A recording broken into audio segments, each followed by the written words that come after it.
Yeah, I'm from Barry, but I'm really excited to be speaking about something that's so close to my heart in Wales. So thanks for inviting me here. I've got a theatre company called Cartoon de Salvo. We don't really have a mission statement because we thought that was a bit too corporate and swanky and not us. But we describe our work as a cocktail of script-defying impro, live music and swashbuckling storytelling.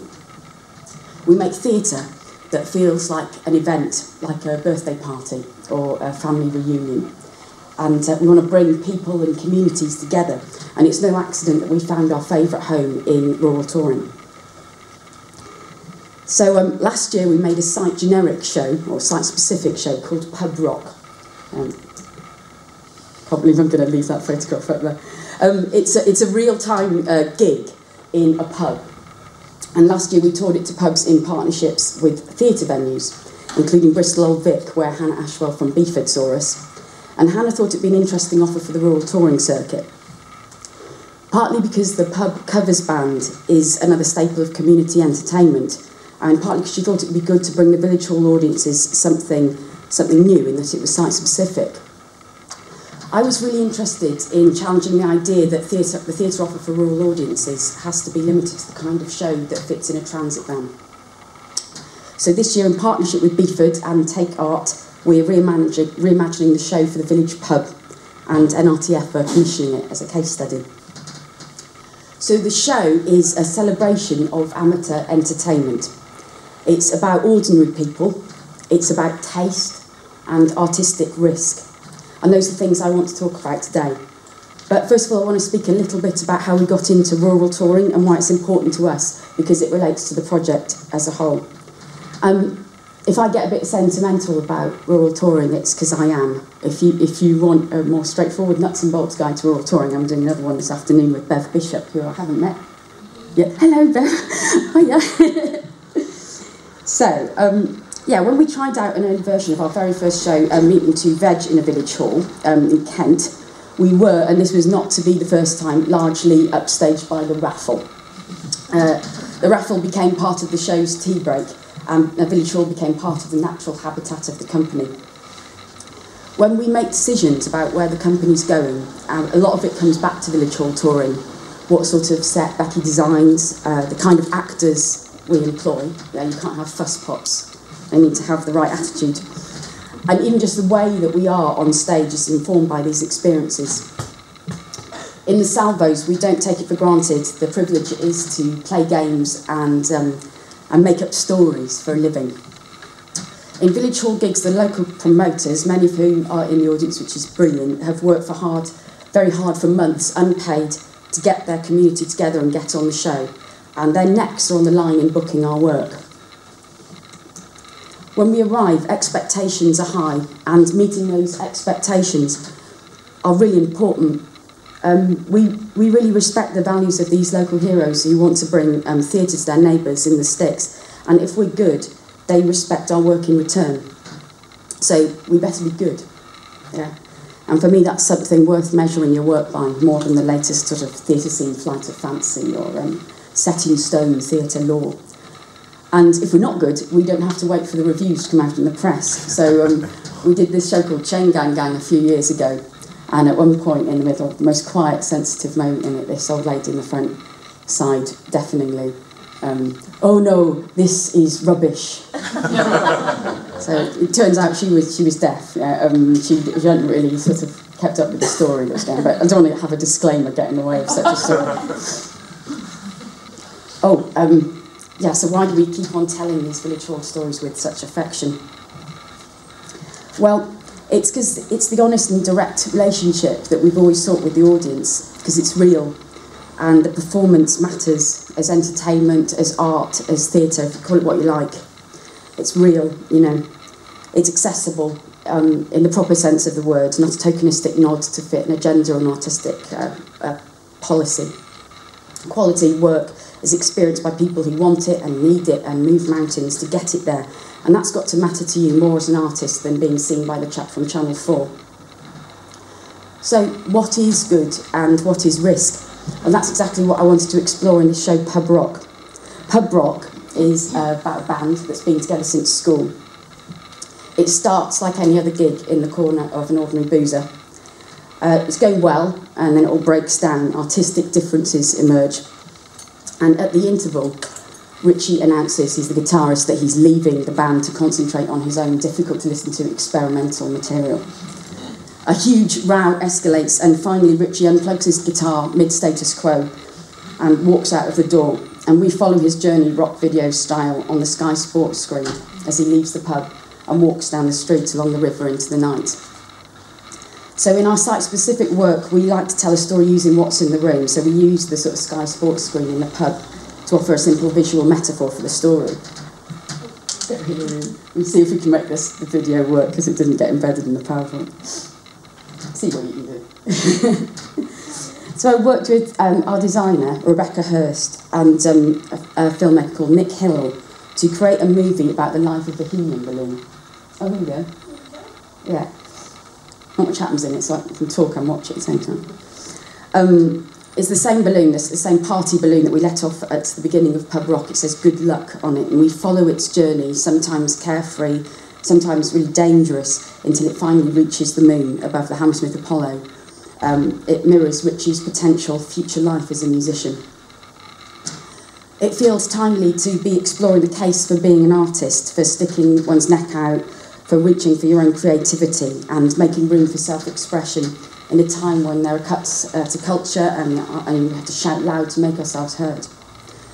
The balloon metaphor plays with the fragility of the status of being an artist, and the story itself is for us about holding on to those dreams in the face of vulnerability and uncertainty. So Pub Rock is a personal show for Cartoon Salvo. As a company, we've danced a path between entertainment and risk, and individually we've borrowed our own experience as artists in our late 30s for this show. Can we go back to the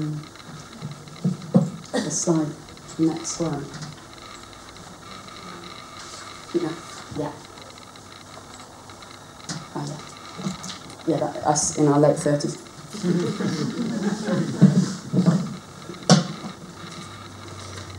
The show is about having the courage to stick your neck out even though the threat of failure is huge. It's about loyalty and fear of change, and it plays with an artistic tension. So the songs we've chosen are the guilty pleasures that make weddings so much fun. You know, they're the songs that my family in Wales play at every single party, partly because they're really safe and partly so that we can all party together. So we do Mustang Sally, 500 Miles, Summer of '69, and even the final countdown. But I've been really certain from the start that we're not going to be sort of critical of these music choices, although the story certainly pulls us towards supporting Richie's artistic leap into the unknown. So Pub Rock plays with the most surefire, crowd-pleasing local act, the pub band, and unpacks what it means to be an artist, to be popular, to please the audience, and to go into the unknown. We've lately taken bigger and bigger risks, the notion of what theatre is and who owns it. And we've done this by learning to improvise entire stories from scratch, by popping up in unusual locations such as shopping centres and allotments and cliff tops. We've developed a reputation for reinvention and innovation while retaining our core values and our heart. And as the boundaries of our work and our profile grows, I'm mindful that we don't leave rural touring behind because of our itchy feet and artistic ambition. I've had the best conversations about art and theatre doing rural touring. And one that I remember was the pressure that a promoter felt to provide entertainment versus her taste for pushing boundaries. So can you challenge people emotionally and intellectually and entertain them at the same time? Well, yes, of course you can, but, only if you don't make assumptions about your audience. And I think sometimes producers and promoters and artists have to check with themselves and ask honestly, are they assuming that their audience is only capable of engaging on one obvious level, whether high or low art, actually? So a bit of an example, last year the brilliant Plymouth Drum invited Pub Rock to play for a week, and we put us in a bit of a sort of dodgy naval pub called Noah's Ark. I don't think there's anyone from Plymouth that knows Noah's Ark. So for the first half of the week, the slightly nervous sort of theatre attendees of the drum crept up the stairs, you know, dodging the flying glasses. I'm exaggerating, but to come and see the show. And then the bar staff got really into it and started Facebooking all their mates. And by the end of the week, we had a completely different demographic in the room. They sang along to every chorus and every verse of every single song, and it was really magical. And in the interval, we improvised a row between the band members out in the bar, you know, where people were getting their pints in. And one couple started shouting out, "We want our money back!" And I paid £12 for this. I could have gone to the cinema. And we were like, "Oh my God," you know. And Neil and I exchanged looks, you know, out of character looks at each other. And after the gig, there were encores. It all went great. And Neil and I went up to this couple and said, "We're so sorry that you had such a bad time. Can we give you can we organise a refund for you?" And the bloke slapped Neil on the shoulder really, really hard and said, "No, you buggers, we were improvising with you." So they weren't just engaging right, they were in the show. So I guess I'm offering a bit of a gentle provocation here, you know, using the pub rock themes as a bit of a metaphor. Taking site-specific shows to the rural touring circuit will be challenging, and it'll take a bit of patience and a lot of imagination, but it'll be really worth it. When we were growing our own set for our allotment site-specific show, plot holder said to us, "You've got a perfectly good theatre up the road," and I can't really argue with that. But if you do what you always do, you'll get what you always get. I think rural touring is a really, really developed theatre ecology. You know, it's in a perfectly good position to take some risks and move forward. Promoters, as I hope I've emphasised, are the most inspiring, passionate, personally brave and quite possibly hardest working producers in UK theatre. I'm not kicking the perfectly formed transit van scale show, but it has to be really good, yeah, because it's not very new. So one example of that is Caroline Horton's show, You're Not Like the Other Girls, Chrissy, which some of you might have booked. It's perfect, beautifully executed, simply staged, ideal village hall touring show.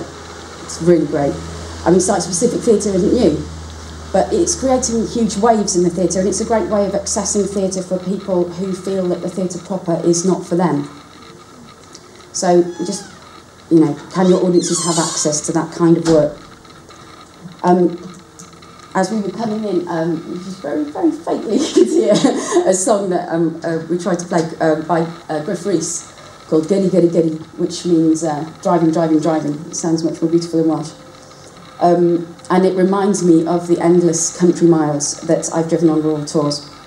And, you know, if you were to know, there were 2 villages called Hampsterley at the end of a 9-hour drive, and we passed the right one an hour ago. But also because it makes me think of drive as in ambition, as in the only way to keep moving forward is to make sure that you're never standing still. Thanks so much.